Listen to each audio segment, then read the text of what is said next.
사사기 10장 1절부터 보시겠습니다. 아비멜렉의 뒤를 이어서 이사갈 사람 도도의 손자 부하의 아들 돌라가 일어나서 이스라엘을 구원하니라.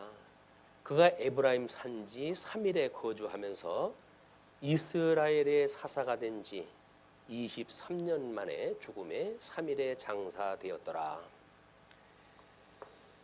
성경에서 가끔 그 어떤 인물을 소개할 때 보게 되면 어떤 사람은 장황한 역사적 배경을 가지고 설명을 하기도 하고, 어떤 분은 같은 사사인데도 불구하고 두 절로 간단하게 정리가 돼요. 근데 그 의미는 우리가 하나님께서 약속하신 대로 지금 이제 가나안 땅에 이들이 들어가 가지고 땅을 정복을 하고, 그리고 그랬음에도 불구하고 이 정복을 제대로 하지 못했던 우리 아담이 그랬듯이 이제 오히려 가나안 칠족속에게 정복을 당한 상태, 이런 그 상태가 됐을 때는 우리가 끊임없이 하나님 앞에 이제 간구를 하게 되죠. 고통의 간구를 갖다 하게 됐을 때 하나님께서 사사를 세우시고, 그리고 이 사사로 하여금 회복해서, 그리고 하나님을 경외함으로 해가지고, 그리고 평화의 시대를 주셔요. 40년이 됐든 얼마가 됐든.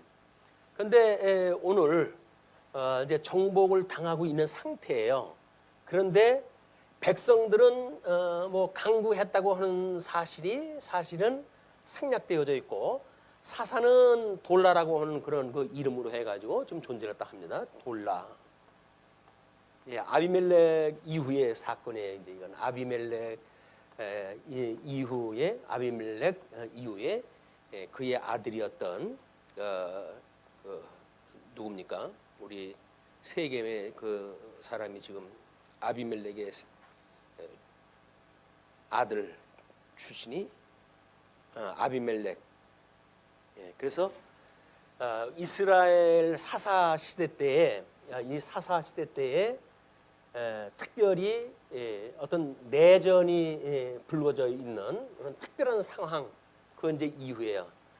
아비멜렉은 하나님 앞에 뭐 여러 가지 잘못되어진 그 일을 갖다 했음에도 불구하고 여러 장을 통해 가지고 설명이 되어지는데, 이 돌라는 달랑 두 절을 통해 가지고 소개가 되어집니다.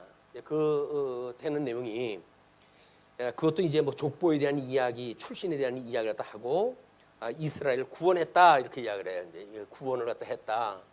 구원을 갖다 했다는 이야기는 뭔가 지금 핍박을 당하고 있었다는 거 아닙니까? 이 핍박을 당하고 있음에도 불구하고 이제 이런 강구의 내용이 생략되어진 채로 구원을 갖다 했다.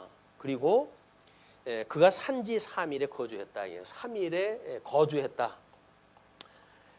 이제 뭐 이 하나님의 어떤 제사를 드리기 좋은 장소에, 은밀한 장소에 이제 거해져 있다고 보여져요. 그래서 아비멜렉은 지금 자기가 왕으로 세움을 받는다고 이야기를 하지 않습니까? 물론 사사라고 하는 거는 3직이 다 있는 거예요. 그래서 선지직, 그다음에 왕직, 그다음에 제사직, 이 세 가지의 직임을 다 가지고 있는 것이 사사들이거든요. 이 사사라고 하는 그 이야기는 3직을 다 가지고 있는 건데, 아비멜렉은 이걸 다 가지고 있음에도 불구하고 지금 왕으로 세움을 받기 위해 가지고 자기의 형제, 물론 이복 형제들이지만 70명을 다 죽이게 되어지는 이런 무지막지한 일이 벌어집니다. 그 왕은 자기가 왕이 아니라 하나님께서 보여주셨던 메시아, 이 메시아가 이 진짜 메시아를 예표로 보여주는 사건이기 때문에 자기는 그냥 그거에 쓰임을 받는 사람이거든요. 자기가 그런 그 도구로 쓰임을 받는다고 하는 생각이 아니라 스스로 왕 노릇을 하게 되어지는 이런 걸로 해가지고 결국은 그런 뭐 자기의 그 형제간에 그런 끔찍한 사건이 이제 연출이 되어지고 끝내는 이제 그 나라가 멸망에 이르게 되어지는 그런 그 모습을 보게 되어집니다. 그래서 하나님이 환난 가운데 이제 인도를 갖다 하시기도 하고, 때로는 뭐 그것보다 정도가 점점 이제 뭐 적어지는지 모르겠어요. 이게 적어져 가지고 뭐 중간 단계에 있어가지고 지금 핍박은 닫고 있으니까 구원을 갖다 했다고 그러니까 이 환란을 당하고 있는 상태 속에서 조금은 고난이 적은 상태, 뭐 우리 이 고난이 그래도 견딜만하다 뭐 이런 그 상태인지 모르겠어요. 근데 이 이야기는 대적이 지금 공격을 갖다 해왔던 다른 사사의 시대와 달리 아비멜렉은 내전으로 인해 가지고 지금 환란이 왔잖아요. 그렇다고 한다면 지금 이 돌라에게 일했던 사건은 이것이 어떤 문화적 배경이 아닐까. 이 문화적 배경 또는 이거에 의해 가지고 신앙적 혼란 뭐 이런 것이 오지 않았을까 싶어요. 그래서 물리적으로 해가지고 뭐 이스라엘 백성들을 공격하고 그러는 것이 아니라 아비멜렉 이후에 사람들이 이런 사사에 대한 통치도 없는 상태에서 그냥 자연스럽게 가나안의 어떤 신앙생활에 젖어 들어가 가지고 그래서 하나님 앞에 사실은 사단의 지금 환란 가운데 있는 거죠. 이거 어떤 이 사단의 종로로서였다 하는 거 아닙니까? 사상적 종로로서였다 하고 있음에도 불구하고 감지 못하기 때문에 기도가 빠지고 있는 게 아닌가.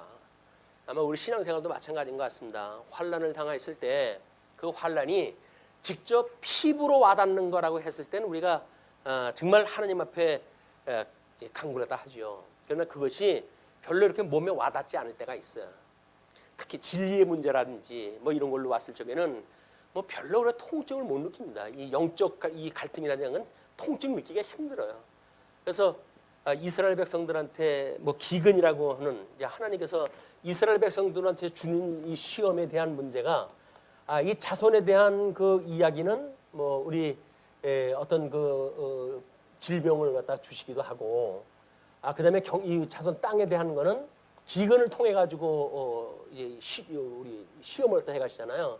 그리고 정치적인 이 통치 영역에 대한 거는 전쟁을 통해 가지고 시험을 갖다 하십니다. 그래서 하나님이 언약 자손에 대한 시험이라고 하는 그 이야기는 나름대로 질병, 기근, 전쟁 이런 방식으로 해서 구약 성경에 시험을 다 하시는 거예요. 그런데 이것이 하나님의 그 자손 땅 통치라고는 나라 영역에 대해서는 그런데 이것이 만약에 복에 대한 그런 그 범주가 돼가지고 이 사람들이 저주 가운데 있어서 하나님을 알아볼 수 없는 영적 기근, 이 영적 기근 상태에 대해서는 제대로 알지를 못하는 거예요. 죄를 짓고 심지어 그 죄로 인해 가지고 엄청난 기근이 일어나고 그런데도 불구하고 이 사람들은 배가 고프다고 하는 것 때문에 문제거든요. 그러니까 하나님께서 그때 우리들의 이런 배고프고 기근은 이런 육적인 기근이 아니라 영적으로의 기근이다. 이걸 이야기를 하잖아요. 영적 기근이라고 하는 걸 깨닫는 이야기는 이 몸으로 와닿는 것이 아니기 때문에 보통 깨어있지 않는 사람한테는 감각이 오지는 않습니다. 이게. 우리가 이제 뭐 한국 교회에 뭐 여러 가지 현상적인 문제를 많은 사람들이 지적을 하지요. 많은 사람들이 지적을 하는데 뭐 우리 지금 우리 기독교계에서 나름대로 뭐 정부를 대응을 갖다 하는 어떤 조직을 만들고 이렇게 이야기를 한다 그러는데 웨스트민스터 또는 우리 헌법 정신에 의하면 맞지 않아요. 그게 왜냐하면 지금 영적인 걸로 우리가 그걸 해석을 갖다 해야 되는데 직접적으로 정치권에 문제가 있다고 해가지고 자기가 나서가지고 좀 투쟁을 갖다 하는 거거든요. 근데 끊임없이 헌법이나 성경에서는 우리 위에 있는 권세자들을 위해서 기도하라는 이야기입니다. 왜? 우리 하나님이 해가신 일이니까. 그냥 세속 정치도 평안해야 신앙생활이고 잘할 수가 있는 건데 그걸 마치 어떤 정치적, 육체적 투쟁을 통해 가지고 뭔가 투쟁되어지는 건 있겠죠. 그 투쟁되어지는 건 아마 이 통치적인 영역에서의 무슨 어떤 그 효과가 있을지는 몰라요. 자기네 뜻을 실현하게 되면. 그러나 불구하고 이것이 영적으로의 문제라고 하는 걸 통감하고 우리 어떻게 그들을 위해서 기도하고 그리고 어떻게 하나님의 그 의를 교회가 선포를 하는가 그걸 통해서 교회의 어떤 믿음으로 반듯하게 서 있을 때 다른 사람들이 그 기독교를 바라보는 눈이 다르지요. 그래서 그분들의 어떤 말에 메시지에 귀를 기울이게 되어지는데 자기네들의 삶이 엉망진창인데 거기다가 무슨 뭐 이렇게 살아야 된다, 저렇게 살아야 된다, 뭐 나라의 정치는 어떻게 해야 된다, 이렇게 한다는 이야기는 한마디로 성경적이질 않아요. 그런데도 불구하고 뭔가 싸우고 그러면은 현실적으로 싸우는 것 같잖아요. 근데 그게 과연 영적으로의 투쟁인가? 그것이 아니라 세상 문화, 정치권이라고 하는 그런 문화 속에 발을 들여놓음으로 해가지고 영적으로 장님되어진 사람들이 똑같이 세력화되어지는 거예요. 그냥 세력화되어진 걸 가지고 이야기를 한다. 당신네들이 어디에 수장인지는 모르지만 그 교회의 수장들을 대표해가지고 좀 이 일들이 벌어지고 있으니까 거기 아래에 있는 사람들은 무슨 일이 벌어지고 있는지 모르는 거예요. 그리고 뭐 우리 교회 목사님은 이렇게 나라를 위해서 뭐 열심히 하신다 이렇게 이야기를 하니까 나라를 위해서 열심히 할 것이 아니라 하나님 나라를 위해서 하려고 지를 목사를 시켜놨지. 하나님이 세상 나라 뭐 하라고 해가지고 목사 세우는 건 아니잖아요. 아니 세상 나라야 그 뭐 세상에 전문가들이 얼마나 많은데 그들이 어련히 알아서 할까? 그걸 뭐 교회에서 영적인 거는 배제를 갖다 시켜놓고 육체적인 어떤 가담을 갖다 해가지고 무슨 하나님의 의라는 둥 뭐 공의라든지 이런 걸 이야기해가지고 접근하는 방식은 매우 아전인수격으로 성경을 인용을 하는 것이다. 과거에 우리가 성경을 통해 가지고 정치와 신앙을 끊임없이 구분을 갖다 해놓은 겁니다. 구분을 갖다 해내서 위에 이 권세 잡은 자들에게 순복을 갖다 해라. 그들이 만약에 어떤 불법적인 욕을 갖다 하더라도 그것이 신앙의 반대가 되어지지 않은 일이라고 한다면 그냥 순종하라는 거예요. 이렇게 해가지고 뭐 세금 내라는데 야 우리 못 내. 이제 세력 어느 정도 갖췄으니까 세금 못 내. 이번에 뭐 우리 종교인 그 세금 문제 교육 때문에 4시간을 갖다 꼬박 앉아서 받았어요. 4시간 동안 그 교육을 받고 결론은 내가 해서는 안 되겠구나. 그런 결론에 도달이 됐어요. 얼마나 복잡한지 몰라요. 그 목사가 앉아서 그 이러는 게 아니잖아요. 목사는 성경 연구해서 성경 가르쳐야지. 뭐 맨날 그 세무가 어떻고 뭐 그런 거나 정리라도 하고 있으려면 그건 아니란 말이에요. 이걸 이제 교회가 저한테 이제 그 세속의 이 문화니까 갑근세를 갖다 이게 내라고 여기서 이제 해줘야 돼. 교회가 나한테 세금을 갖다 다 내주든지 그렇게 내주는 것이 세무서에 보고가 되어지고 그거에 의해서 나는 이제 또 나한테 받았던 세금을 내기도 하고 뭐 이제 그렇게 하게 되어지는 건데, 그런데 우리 교회에서 그걸 하려면 한 사람이 매달려야 되는데 당신 일을 하면서 이걸 매달릴 사람이 누가 있어요? 그것도 아는 사람들도 아니고 지금 안 하면 어떡하냐? 안 하면 이제 세상 정치권에 대해서 우리가 맞서는 거죠. 나 못하겠다. 뭐 배째라. 신앙생활에 배째라 가지고 되는 건 아니잖아 이게.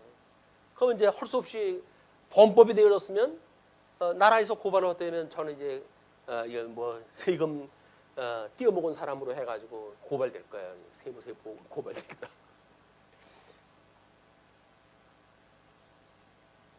그러면 이거 어떻게 하면 좋을까요? 싸우는 사람들은 그래서 필요 없다고 싸워요. 싸우는데 큰 대형 교회에서 부동산 뭐 이 차지하고 한 걸 보면 말도 못해요. 도둑놈들 그런 도둑놈들이 세상에도 없어. 아니 무슨 교회가 재산이 필요하다고 해가지고 온 뭐 천지 사방팔방 달아다니면서 땅을 다 전부 차지를 갖다 앉았고 세금 하나도 안 내고 이게 뭐는 짓이야 이게? 그래놓고 이 말씀 전하는 사람들한테 어려움을 주는 일들이 결국은 이놈들이 하는 거야. 이놈들이 교회를 뭐 사랑하고 진리를 사랑한다고 하는 이런 나쁜 목사들이 그런 걸 유용을 갖다 하고 국가에 있는 어떤 그런 뭐 이 어떤 세금 체제라든지 그런 거를 완전히 마비를 갖다 시키고, 그러니까 세상에서는 그러는 거 아니에요. 이제 돈 내라, 세금 내라. 그러니까 조그만 교회들은 그걸 전문가도 없이 해야 되니까 할 수 없이 세무사를 써야 돼요. 세무사를 써가지고 하지 않으면 법에 한번 걸리게끔 돼 있습니다. 자기네들이 뭐 사람 많으니까 전문가들은 얼마나 많습니까? 뭐 세무사가 수백 명씩 있고 그럴 텐데 우리 교회는 그런 거 할 사람이 하나도 없어요. 전문가가 없어요. 제가 어떻게 하면 하려고 한번 했어요. 어떻게 하면 해볼까. 그랬더니 4시간 교육받고 결론이 나는 안 되겠다. 난 안 되겠다 이 얘기예요.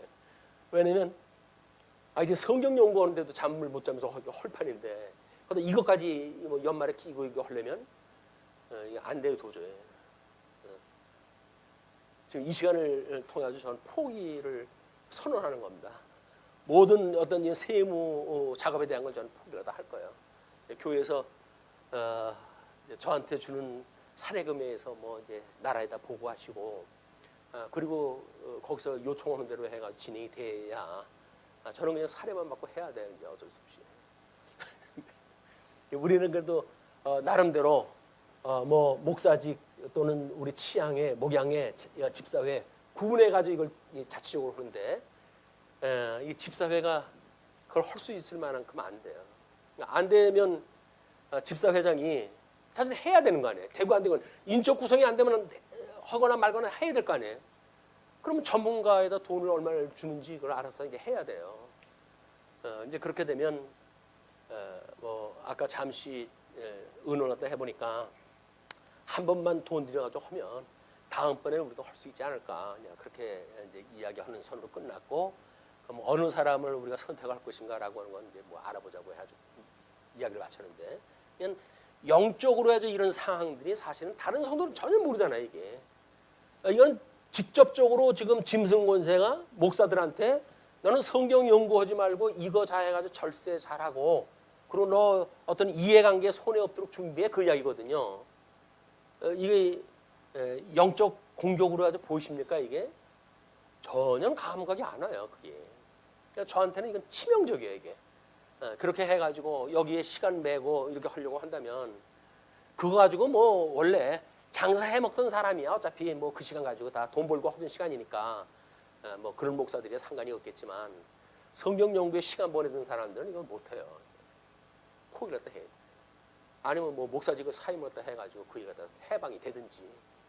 근데 이거 뭐 임기 몇 년 남겨놓고 이제 그럴 수도 없고 이건 아주 목을 채우는 일인데 어떻게 할 것인가. 집사회장님 기도하는 중에 이거 준비를 하셔야 돼요. 세무에 대한 걸 어떻게 할 것인가. 영적으로 해가지고 이 문화적으로 우리를 이 종로로 삼는 거는 지금 TV를 틀어놓고 가장 멋있게 보이는 걸 보게 되면요. 뭐 얼마 전에 어떤 TV를 갖다 봤더니 냉장고를 2대씩이나 샀더라고요. 새로 집에 들어간 냉장고 2대를 갖다 샀는데 거기다가 음식을 갖다 집어넣어야 될 거 아니에요. 그런데 슈퍼에 가가지고 맥주니 뭐니 해가 잔뜩 갖다가 쫙 진열을 갖다 해놨어요. 그 일 끝나고 시원하게 그 한잔 했을 때 그 기분은 그 사람은 이미 바뀌었기 때문에 그 기분을 알잖아요. 가만히 그걸 갖다 보면서 자, 이제 어쩔 수 없이 교계는 이런 세상 문화에 우리는 종속될 수밖에 없는 거예요. 왜냐면 그게 가장 멋있는 거니까 그렇게 선전을 갖다 하는 거 아니에요. 그 사람들이 선전하는 거는 돈이 되기 위한 선전이지만 그건 이미 문화를 장악을 한 거예요. 그래서 크리스찬들도 뭐 맥주 한두 잔 하는 게 뭐 죄입니까? 라는 걸로 이야기하게 되면 사실 죄 아니에요. 뭐 죄가 아니라고 하면 또 그 문제가 또 될지는지 모르겠지만 그러나 이런 것들이 우리들의 신앙생활의 어떤 그 많은 부분들을 이제 장악을 해오고 그래가지고 하루 끝나고 하나님 앞에 하나님 오늘 하루도 잘 진행해서 감사합니다 라고 하는 그런 일을 정리하기보다는 맥주 한 잔 착 하면서 야 오늘 수고했다 뭐 이래가지고 자기 육체에다가 쓰담쓰담 요즘 그걸 쓰담쓰담이라고 그래. 자기 혼자 위로하고 그러는 걸 쓰담쓰담 이렇게 한다고 한다면 교계의 문화라고 하는 건 이미 다 장악이 되어진 겁니다. 현대 모든 그 사상에 우리는 이미 다 종로로서 하고 있는 거예요. 예수님으로 인해서 우리는 구원을 받았어요. 참자를 얻었어요. 그래가지고 어떻게 우리가 악이라고 하는 것은 모양이라도 버릴 만큼 하나님 나라 백성으로 살아갈 것인가 라고 하는 끊임없는 이 도전이 있는 가운데 세속에서는 끊임없이 이거 자랑을 하는 거야. 선전 나오는 거 보십시오. 뭐 해가지고 뭐 요트를 해가지고 바람 맞고 뭐 그런 데서 맥주잔 탁뭐 나누면서 하는 이야기 또 뭐 저녁 되면 뭐 또 우리 그 새빨간 포도주 해가지고 축배를 갖다 드는 그런 잔치 문화 이런 것들이 과연 우리가 거기서 어떻게 이것이 영적인 걸로 생각을 해낼 것인가라고 하는 것이 이게 참 문제. 이제 어떻게 이걸 할 것인가. 우리가 육체의 종로로 타는 것도 아닌데 육체의 종로로 탄다는 이야기는 임박인 대로 사는 거 아니에요? 임박인 대로. 무슨 의미 박였는가? 그냥 살던 삶의 의미예요. 그냥 뭐 우리의 사회생활은 이렇게 했고 경제생활은 이렇게 했고 또는 정치생활은 이렇게 했고 그래 임박인 대로 훈련되어진 대로 그렇게 이제 이제 가도록 욕을 받는데 근데 성경에서는 끊임없이 이거로부터 너희들이 나왔어. 너희 이 죄의 문화로부터 나와서 새로운 피조물이 되어진 거야. 이게 하나님의 뜻이 무엇인지 분별하고 그 뜻대로 살아가는 것이 너희들이 하는 일이야 라고 이야기다 하는데 우리는 여기 문화 속에 들어가 있는 거예요. 그렇게 했을 때 돌라가 지금 자그만치 뭐 그 3일의 거주를 갖다 하면서 23년 동안 그 사사가 됐다 그랬잖아요. 그럼 23년 동안 과연 무슨 일을 갖다 했을까? 3일에 그가 거주를 갖다 했다고 하는 그 이야기는 이렇게 왕이 되고자 나섰던 그런 그 인간들이 있는가 하면 거기에서 이 문화적 배경과 끝없이 말없는 투쟁을 갖다 해가면서 다른 사람들에게 어떤 본을 보이고 그러면서 구원을 갖다 하기를 24년 동안 그 일을 갖다 한 거예요. 한 게 없어 이 사람은. 문화적 배경에서 이런 거 없으니까 3일에 거했던 것처럼 끊임없이 하나님 앞에 제사를 드리고 뭐 이런 그 일들에 정진을 갖다 해가지고 다른 거 쓸 게 없는 거야. 쓸 게 뭐 있어요? 그냥 3일에 거주했던 것밖에 없는데 24년 동안. 거기가 아주 조용한 곳이에요. 아무것도 없어요. 거기서 혼자 구원을 갖다 했다고 그러는데 거주했다는 거 이게 매치가 됩니까? 안 되는 거예요 이게. 그만큼 이런 우리 아비멜렉 이후에 마치 동족 간의 상쟁을 하면서라도 뭔가 힘을 갖고 뭔가 자기네들의 직임을 투쟁하려고 하는 이런 가운데에 모든 것들을 버리고 은밀하게 거주했던 이런 그 일이야말로 가장 은밀한 투쟁의 방식이에요. 이것이 물론 교회사 쪽에서는 우리가 기도원이라든지 뭐 이런 생활을 통해 가지고 들어가 가지고 하나님 앞에 어떤 삶의 방법을 그렇게 정하잖아요. 그냥 기도원에 들어가 가지고 그냥 신앙생활만 하는 거예요. 그냥 뭐 밥 메고 뭐 씨 뿌리고 해가지고 나오는 걸로 해가지고 밥 먹고 신앙생활을 하고 이런 걸 가지고 그 사람들은 일생 평생 그걸 삼는 거예요 본을. 뭐 지금도 우리 뭐 그렇게 여행지에 보게 되면 그 어떤 교회라든지 옛날 그런 그 교회들 보게 되면 그 사람들 몇 명 있잖아요 여기서 지키고 있는 사람들이. 그 사람들 뭡니까? 평생 그냥 그 일 하는 거예요. 24년 동안 그냥 그 일 하는 거예요. 사는 사람들 그저 관광객이나 좀 오면 올까 뭐 아무도 안 와요. 아무도 안 온 데서 그냥 그렇게 사는 거예요. 그렇지 하나님의 어떤 진리를 지킨다고는 명분 안에 그 사람도 그걸 하지요. 그게 만약에 하나님의 그런 진리를 지키는 일이 아니라고 한다면 그 사람도 잘못되어진 통치 아래 있는 거지만 그러나 우리가 가장 모범되어진 삶이란 무엇인가? 그래서 아마 우리 기본으로 돌아가는 것, 우리 이 기본으로 돌아가는 것, 이것이 하나님 앞에 의롭다고 칭함을 받고 하나님의 아들이라고 해서 우리가 부르심을 잊게 되어진 양자가 되어진 상태, 이거를 기억하는 일이 가장 조용한 상태가 아닌가 싶어요. 우리가 3일에 거주하는 우리의 자세, 믿음의 자세. 여기서 성화의 가정은 치열한 싸움이 아닙니까? 이 성화의 가정은 성도들의 이 성화의 가정은 끊임없는 싸움의 시간들이에요. 이게 육체의 소욕과 성령의 소욕에. 그러나 이제 사사돌라는 육체의 소욕에 대한 건 자기 스스로에 대한 자체적인 어떤 믿음의 반열에 있을 수가 있기 때문에 나머지 거는 다른 사람들을 구원하는 이런 영적 어떤 전쟁에서 구원하다 해낸 역할이 아닌가. 이게 추론을 하다 해볼 수가 있는 겁니다. 신앙생활에 우리 양면성이 있어요. 뭐 지금도 끊임없이 전도를 갖다 하면서 뭐 세상 다니면서 죽음의 위기를 갖다 넘쳐가면서 신앙생활을 하는 사람들 있잖아요. 근데 우리는 그렇지 않고 그럼 진리를 지키고 뭐 보수하는 것이 오히려 더 큰 투쟁이다라는 생각이 들어가지고 뭐 불철주야 뭐 성경을 연구하고 공부하고 뭐 이렇게 해가는 삶을 살지만 이런 것도 또 한 방법이죠. 그러나 어떤 것이 더 본질적인 방법인가라고 하는 것이 하나님께서 우리한테 주셨던 저 의라고 하는 문제, 하나님의 의에 대한 문제, 그걸로 접근하는 것이 가장 중요한 문제가 아닌가 싶습니다. 그래서 그 의로 확신을 가지고 있는 자들이 과연 어떻게 주님의 몸된 교회에서 거주함으로 해가지고 누리고 사는지 이걸 깨닫게 되어지는 일이 아닌가 싶어요. 예수님이 오셨을 때 마찬가지죠. 세례 요한은 예수님이 오신다고 해가지고 이제 그 유대 지도자들하고 맞서가지고 그래가지고 세례를 베푼 일을 갖다 계속 하고 그러잖아요. 그런 그 일을 갖다 하는 건 매우 투쟁적인 삶입니다. 그 사람은. 근데 예수님은 와가지고 그냥 어린 양으로 오셨기 때문에 아무 일도 안 해요. 그냥 제자들 불러가지고 뭐 하나님 말씀 가르치고 뭐 그러고 가지고 이제 나중에 십자가에 돌아가실 때쯤 되면 워낙 대적자들이 알아보니까 시비가 걸려고 그러지만 예수님은 그 투쟁을 갖다 하지는 않습니다. 밀쳐 죽이려고 하니까 그 피해가지고 그냥 가시잖아요. 그래가지고 그들하고 맞서고 싸우질 않아요. 이런 그 일이 돌라의 어떤 구원의 방법을 통해서 예수 그때 구원의 사역을 우리가 생각을 해볼 수가 있다.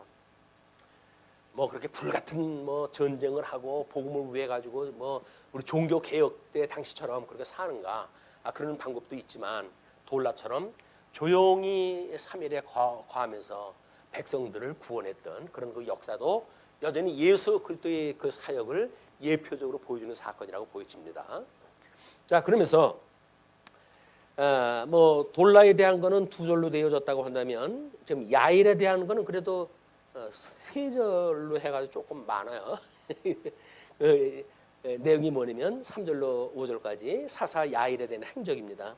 그 후에 길르앗 사람 야일이 일어나서 22년 동안 이스라엘의 사사가 된 그에게 22년 동안 이스라엘의 사사가 되니라. 야일이에요. 이제 야일. 이 야일이라고 하는 사람이 등장이 돼가지고 22년입니다. 23년 우리 돌라는 23년, 야일은 22년 이렇게 되어지는데 22년 동안 이스라엘의 사사가 되니라. 그에게 아들 30명이 있어 어린 낙이 30을 탔고 성읍 30을 가졌는데 그 성읍들은 길르앗 땅에 있고 오늘날까지 하봇 야일이라 부르더라. 그래서 그 하롯 야일이라고 하는 그 내용을 민수기 32장 39절을 보시게 되면 므낫세의 아들 마길의 자손은 가서 길르앗을 쳐서 빼앗고 거기 있는 아모리인을 쫓아내매 모세가 길르앗을 므낫세의 아들 마길에게 주매 그가 거기 거주하였고 므낫세의 아들 야일은 가서 그 촌락들을 빼앗고 하봇 야일이라 불렀으며 민수기에 이미 에덴 동편 땅을 점령을 갖다 했을 때 있던 사건이에요. 이건 성읍이 있었는데 그때 성읍이 60개라고 이렇게 이야기를 합니다. 그 60개인데 그 영향력이 오히려 나름대로 그 좀 뭐 자녀는 30씩 둔 걸로 보아가지고는 아비멜렉을 본받은 그런 그 인물인 것 같아요. 야일이. 아비멜렉은 60명이나 30명을 뒀다 그러니까. 그런데 성을 30개의 성읍을 가졌고 그 왕자들이 30명이나 나귀를 타면서 이제 살았던 그런 그 야일에 대한 이야기예요. 근데 그 야일이 죽음의 가문의 장소가 되어지는데 당사되어질 때까지 길르앗이라고 하는 그 이야기는 에덴 동편 쪽이에요. 아니 이 요단강 동편 쪽. 그러니까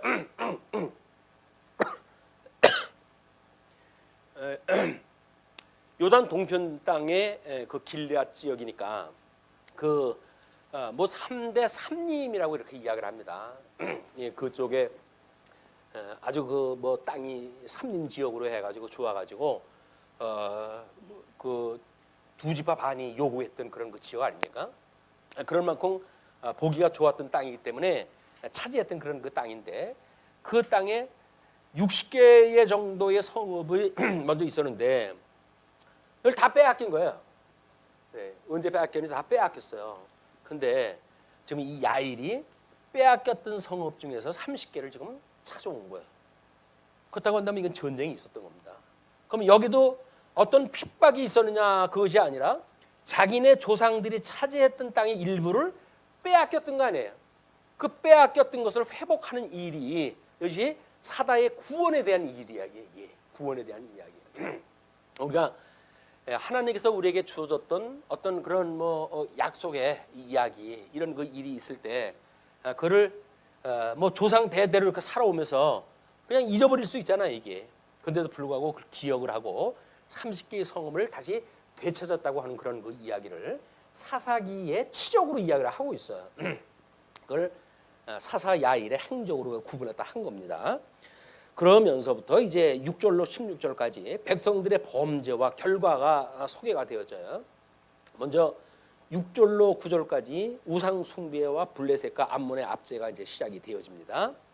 자, 이스라엘 자손이 다시 여호와의 목전에 악을 행하여 바알들과 아스타롯과 아람의 신들과 시돈의 신들과 모압의 신들과 암몬 자손의 신들과 블레셋 사람들의 신들을 섬기고 여호와를 버리고 그를 섬기지 아니함으로 우상 경배예요. 이 사람들이 이제 이 우상을 섬기게 되어지는데 이 우상은 하나님께서 지금 여기서 이 출애굽을 갖다 했을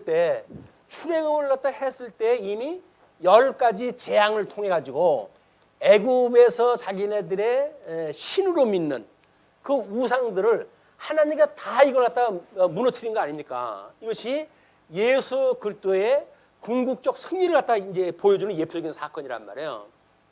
그건 우상 10가지 재앙은 뭐 거기에 뭐 자손이 잘 되게 되어지는 거 또는 뭐 강물에서의 어떤 그런 곡물의 신에 대한 거 뭐 해가지고 10가지가 전부 자기네들이 살아가게 하는 데 필요한 신이라는 거예요. 근데 우리 하나님께서는 많은 신이 있지만 그것이 아니다.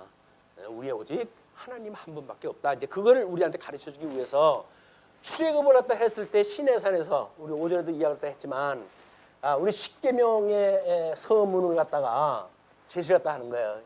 그냥 웨스트민스터 신앙고백에도 십계명을 소개를 갖다 하면서 십계명의 서문은 무엇이냐라고 물어봐요. 이것이 열조와의 언약을 기억을 하고 애굽의 종로로 타던 이스라엘 백성들을 구원한 여호와인 줄을 알게 하려 하심이라 라고 하는 걸 서문에다 못을 박아놨어요.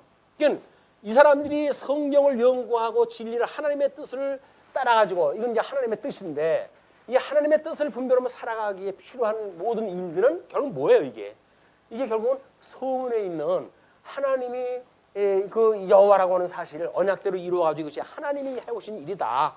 그래서 이 하나님은 살아계시고 그 하나님은 우리를 사랑하시고 그렇기 때문에 메시아를 통해서 우리를 구원하시고 라고 했던 그런 삼위일체 하나님에 대한 이야기란 말이에요. 우상에 단순히 우상을 믿는다 믿지 않는다라고 하는 그런 개념이 아니라 우리가 과연 어떠한 세상의 신 아래 우리가 살아가고 있는가에 대한 문제예요. 이게 세상의 신들이 뭐 우리 저 우상이라고 하는 거를 신약교회에서는 모든 탐심이 곧 우상 숭배라고 그러잖아요. 예, 탐심이 우상 숭배라고 이렇게 이야기해요. 탐심은 우상 숭배. 그냥 이 우상 숭배라고 하는 그 이야기는 우상이니까 이것이 그 시대를 장악하고 있는 신들의 신들. 로마 시대는 로마의 신화, 그리스 때는 그리스 신화. 모든 나라들이 신화라고 하는 걸 가지고 있어요. 그 신화라고 하는 것이 있기 때문에 여기서 맥주를 먹느냐 안 먹느냐 단순히 그 문제가 아니라 지금 어떠한 우상이 우리의 신앙생활을 해가는 우리들을 위해 점령을 하고 있는가, 이 어둠의 권세가 이거를 우리가 분별하지 못하게 되면 자연스럽게 그냥 우상 밑에 살아가는 거예요.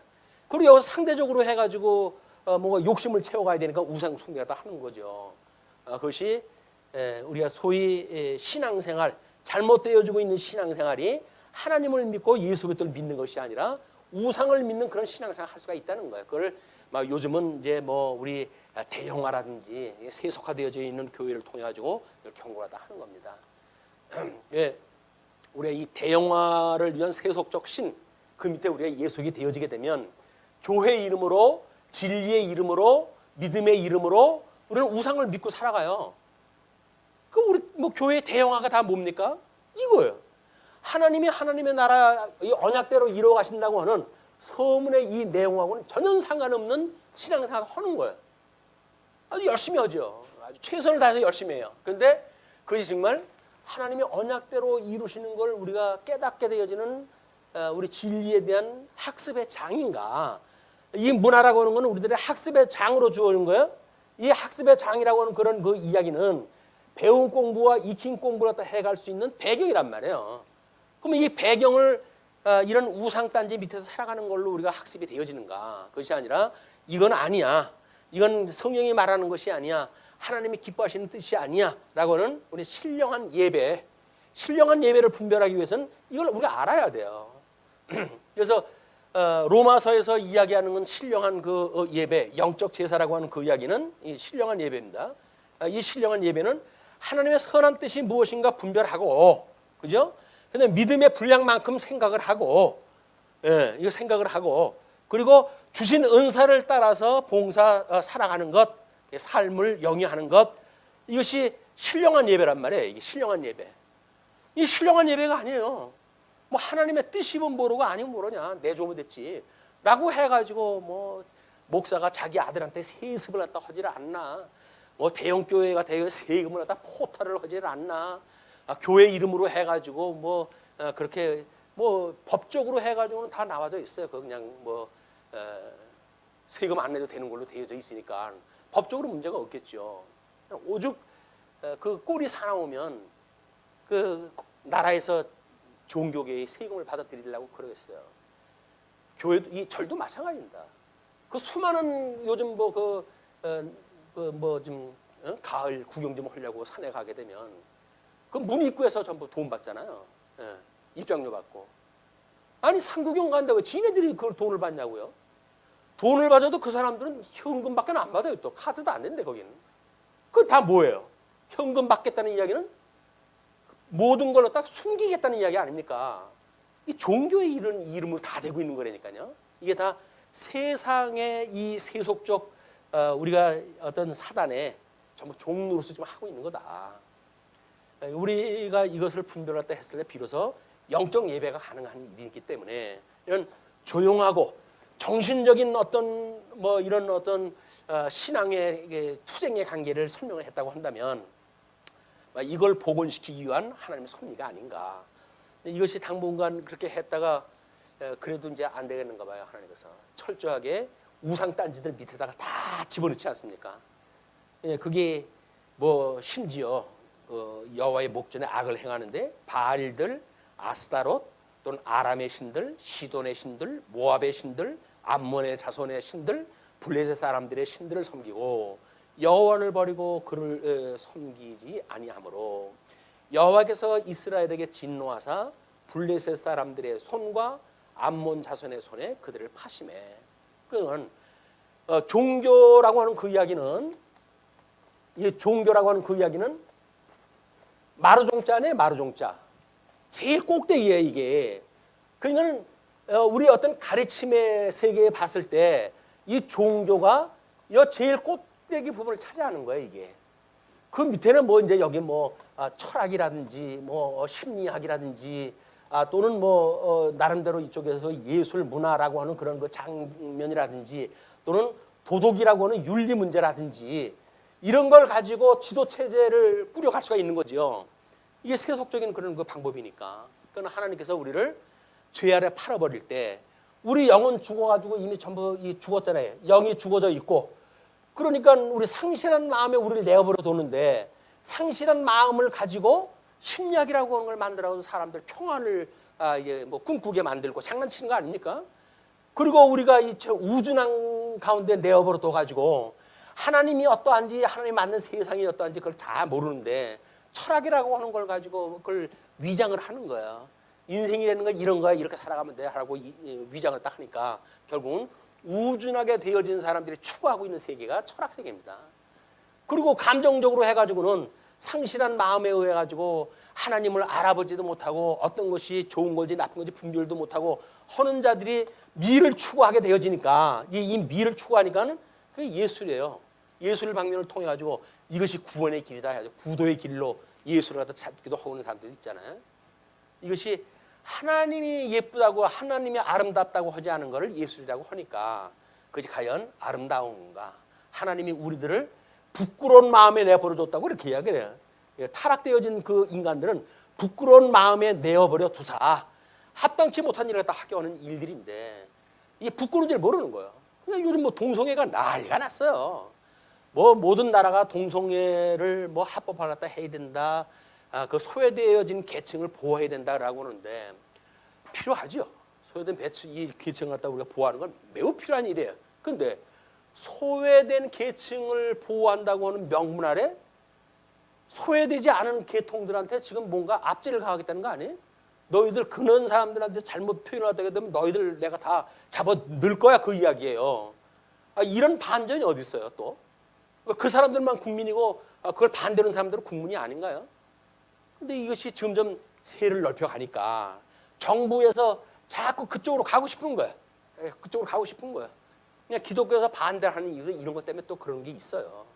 자꾸 세속적으로 해가지고 이런 걸 뭐 자꾸 뭐 장려하는 건 아니지만 인정을 하고 보호하고 그런다고 하는 명분 아래 이것이 교회까지 들어올 수밖에 없는 겁니다.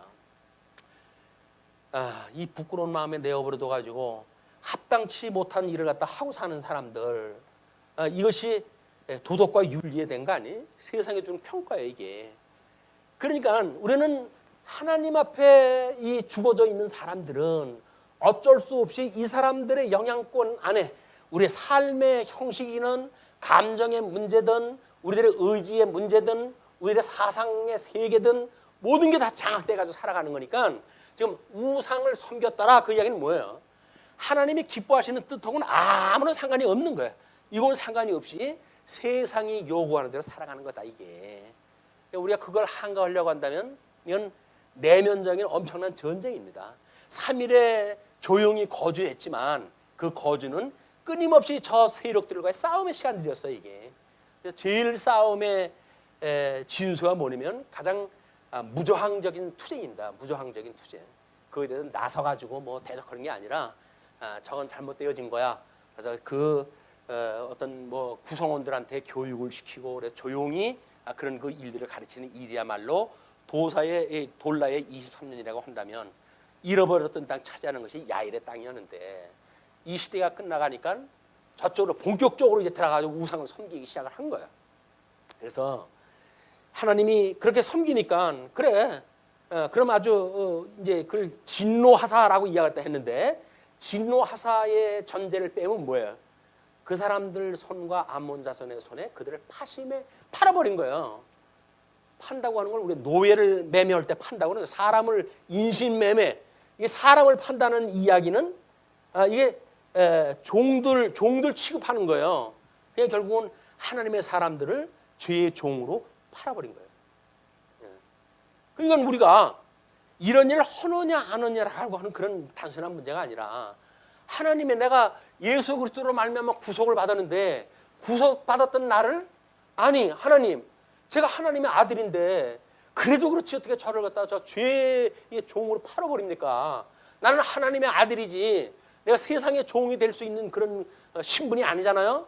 라고 하는 정체성을 가지고 아버지한테 끊임없는 이 강구가 필요한 겁니까? 이 강구가.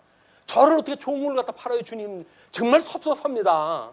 제가 하나님의 사랑을 갖다 해가지고 독생자 예수 그리스도를 십자가에 못 박아 죽이도록 저를 사랑하시는 하나님 아닙니까? 근데 어찌 저를 갖다 팔아가지고 그것도 저 말도 안 되는 우상 덩어리들한테 종을 팔아가지고 저를 이렇게 시키십니까? 라고 하는 이게 우리가 피 끓는 기도가 있어야 되는데 영적으로 감지하기가 어려워요. 그러니까 육체적으로 먹을 거 뺏고 뭐 우리 평안을 빼앗고 이런 일이 아니면 나한테 별로 뭐 손해가 없으니까 옆에 사람 쳐다볼 때 좀 힘들겠네. 신앙생활 좀 잘하지. 이러고 딴 사람 이야기가 하는 거예요 우리가. 거의 요한계시록 지금 나오고 있는 그런 그 상황도 똑같습니다. 우상을 섬기는 문제가 똑같은 거예요. 그 사람들이 그 로마 황제를 우리 주 하나님이라고 부르라고 그러잖아요. 황제를 우리 주 하나님이라고 부르라고 그러는 거예요. 로마의 그 재앙 내리는 걸 보게 되면 결국은 이 문제입니다. 이 서문을 기억을 하고 있는가. 근데 그걸 기억을 안 하니까 로마 신화가 이야기하고 있는 그런 신들 딴지를 그대로 믿거나 그래가지고 그냥 그 문화에 동화되어져 가는 거예요. 그럴 때 하나님께서는 징계를 내리셔가지고 정신 차려라 이놈아. 하나님은 그 징계 내릴 때 처음부터 사람을 때리거나 그렇게 시키질 않아요. 때! 이거 고함을 쳐요. 때! 나팔을 불거나 뭐 이런 걸로 끊임없이 우리한테 이제 예고를 다 하는 거예요. 그것도 안 되게 되면 그다음에 손바닥으로 탁장을 치면서 정신 차려! 크들 치는 거예요. 그게 뭐예요? 자연 그냥 천둥 뭐 이런 천체의 변화를 통해 가지고 정신 차리지 않으면 너 세상 끝이야 이거 라고 그렇게 하시는 거예요. 그래서 그걸 모르게 되면 이제 할 수 없지 못해요. 인간 직접 하나님께 쳐셔가지고 너는 그래도 내가 구원해야 되니까 어떡하냐. 너는 아프더라도 참아. 내가 너를 그 자리에 그냥 둘 수가 없어서 너를 내가 때려서라도 나의 백성을 삼을 거야 라고 해가지고 심지어 죽는 자리까지 우리가 다 몰고 가십니다. 죽는 자리까지. 우리가 이렇게 멀쩡한 정신으로 하나님의 뜻을 분별하고 신앙생활을 해갈 수 있다는 이야기는 보통 은혜가 아니에요. 이게 하나님께 주신 말씀을 가지고 정상적인 뜻을 분별하고 그거를 우리가 추구하고 살아간다는 신앙생활은 보통 신사적인 신앙생활이 아니면 안 돼요. 아니면 두들겨 맞아요. 근데 우리는 뭐 하나님이 그런 하나님이야? 이렇게 해가지고 뻗뜨잖아요. 하나님이 그 절대자 하나님이 우리가 잘못한다고 해가지고 뭐 매 때리시고 그래? 이렇게 이야기를 하는 거예요. 아니 그럼 왜 매를 때려요? 택한 백성이면 양자가 됐으면 바로 성화로 데려가시지. 왜 남은 시간을 둬가지고 끊임없이 이 환난 가운데 넣으시냐고요. 그건 내 얘기가 아니야. 남의 이야기야. 하나님이 구원하셨는데 그럴 리가 있어? 라고 이야기를 한단 말이에요. 근데 성화의 과정이라고 하는 건 끊임없이 그 싸움이에요. 우리 신앙적인 투쟁의 시간들이다. 어떻게 우리가 이 선악간의 구별을 갖다 하고 하나님의 뜻을 분별하며 신령한 예배를 드리는가. 세속의 종되었던 우리를 불러내신 하나님께서 그러므로 이거 설명되는 우리 로마서의 12장 이후의 사건이라고 그러지 않았어요? 자, 그러니 이제 그렇게 되어지니까 결국 그 해에 그들이 요단강 저쪽 길르앗에 있는 아모리 족속의 땅에 있는 모든 이스라엘 자손을 쳤으며 18배 동안 억압하였더라. 암몬 자손이 또 요단을 건너서, 그러니까 우리는 어떤 변방을 쳤다고 해가지고 내 얘기 아닌 게 아니에요. 우리 어떤 그 공동체에 주변에 그런 일이 있다고 한다면 머지않아 오염되어진다고 하는 것이 틀림이 없습니다. 아니 그 사람이 좋아하는 사람이 있잖아요. 좋아하는 사람이 있으면 그 사람이 조금 빗나간 일을 갖다 해도 멋져 보여. 그게 따라갈 수밖에 없어요. 그게 점점 이렇게 가루 서만을 갖다가 부풀게 하는 누룩이 돼버린다. 그러니까는 암몬 자손이 또 요단을 건너서 유다와 베냐민과 에브라임 족속과 싸움으로 이스라엘의 공고가 심하였더라. 그걸 내버려 두니까 점점 힘을 얻어가지고 강까지 건너와가지고 본토까지 이제 공격해 온 거죠. 자, 그렇게 해서 10절 이스라엘 자손이 여호와께 부르짖어 이르되 우리가 우리 하나님을 버리고 바알들을 섬김으로 주께 범죄하였나이다 하니 여호와께서 이스라엘 자손에게 이르시되 내가 애굽 사람과 아모리 사람과 암몬 자손과 블레셋 자손의 사람들에게서 너희를 구원하지 아니하였느냐? 내가 이거 의롭다고 칭해졌던 것이 지금 애굽에서 너희들 불러낸 거 아니냐? 그런 그 이야기예요. 그래서 서문한테 그 서문을 통해서 끊임없이 나를 기억하고 나를 섬기라고 했던 거 아니냐? 근데 불구하고 우상단지를 섬겨놓고 이제 그런 그 이야기를 하는 거죠.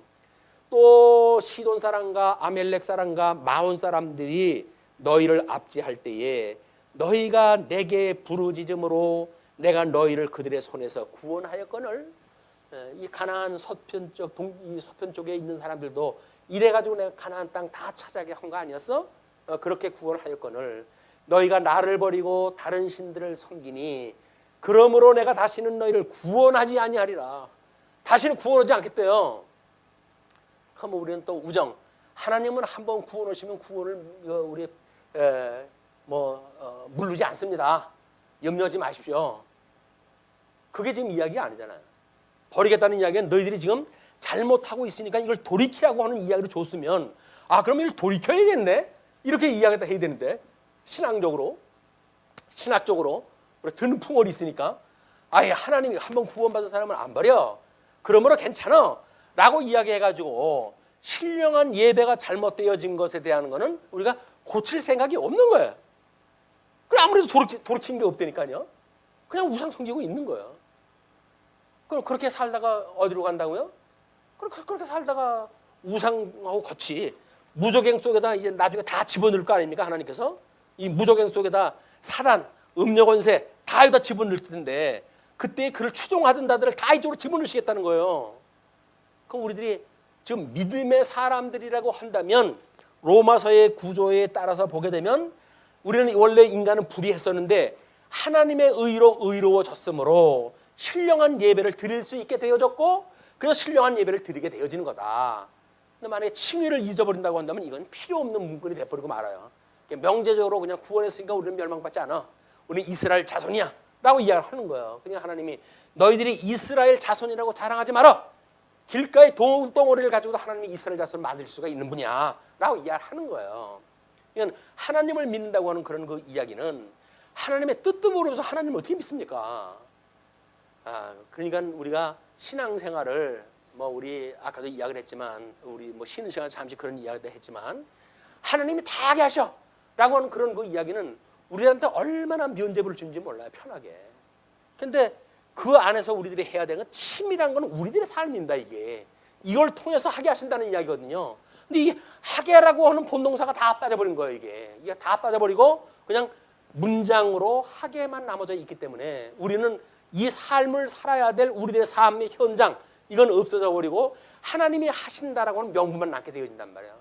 성도들의 삶에 이런 치열한 싸움이 없다는 이야기는 영적 우리의 이 싸움이 없다는 이야기는 우리들의 실질적인 내재되어져 있는 우리의 삶의 부분이 다 빠져버리고 그걸 다만 하나님이 하게 하신다라고는 본동사와 본주어와 본동사만 남은 거예요. 이 본동사, 이 본주어와 본동사는 창조주 하나님의 일이죠. 근데 그분이 당신의 그 영광을 계시하시기 위해서 이렇게 뭐 우리 보조 주어와 또는 보조 동사에 쓸 수 있을 만한 모든 도구를 만들어 놓으신 거 아닙니까? 당연히 이걸 하게 하신 건데 이 하게 하신 걸 다 빼버리고 그냥 하나님이 하신다만 남아버리니까 우리 삶에 치열한 신앙적 이 싸움이 없는 겁니다. 별로 그렇게 감각적으로 우리가 아프질 않아요. 그리고 이런 갈증으로 느껴지질 않아요. 또 뭐 우리처럼 그냥 뭐 한 번 강의하게 되면 창세기서 요한계시록까지 이야기 한꺼번에 다 나와버리잖아요. 그러니까 말씀에 대해서도 별로 그렇게 궁금하지도 않아요. 이제 그걸 갈증도 없고 궁금한 것도 없고 야 참 하나님 하시는 일이 너무나 감격적이고 우리를 섭리하시는 그런 은혜가 놀랍다라고는 은혜를 이야기할 뿐이지 거기에서 조금 우리 삶이 뭐가 잘못되어졌다고 해가지고 하나님의 뜻이 어떻게 되어졌는지 분별되는 데는 우리가 노력을 갖다 해가는데 방해 요소가 있다. 자, 그렇게 해서 그러므로 내가 다시는 너희를 구원하지 아니하리라. 가서 너희가 택한 신들에게 부르짖어 너희의 환난 때에 그들이 너희를 구원하게 하라 하신지라. 너희들 그 신이래. 그럼 걔네들 보고 도와달라고 그래. 왜 나한테 구원해달래 그 이야기예요. 너 그동안 믿고 그렇게 그 사람 이 우상 그렇게 섬기고 그랬잖아. 하늘같이 섬기대. 하나님 그냥 하늘같이 섬기대. 근데 왜 이제 힘들다고 해 나한테 와서 구해달라고 그래? 걔네들한테 구해달라고 그래. 그러는 거야 하나님께서.